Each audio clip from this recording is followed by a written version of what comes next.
ततानरा वामिरो कथा अंडमान निकोबार की एक लोक कथा है।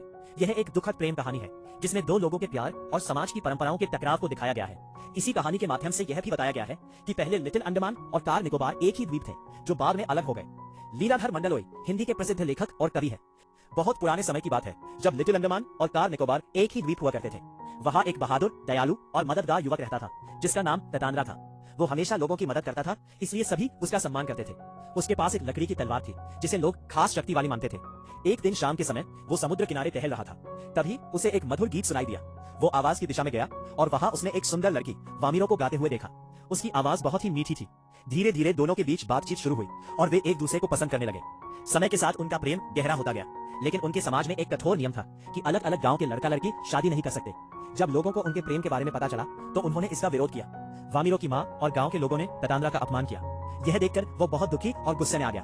गुस्से में उसने अपनी तलवार निकालकर जमीन में जोर से मार दी। उसकी शक्ति से धरती पटने लगी और धीरे धीरे द्वीप दो भागों में बट गया। एक तरफ ततानरा रह गया और दूसरी तरफ वामिरो। दोनों एक दूसरे को पुकारते रहे लेकिन मिल नहीं सके। अंत में ततारा घायल होकर मर गया और वामिरो भी उसके दुख में टूटकर अपनी जान दे बैठी। माना जाता है कि इसी घटना के कारण दोनों द्वीप अलग हो गए।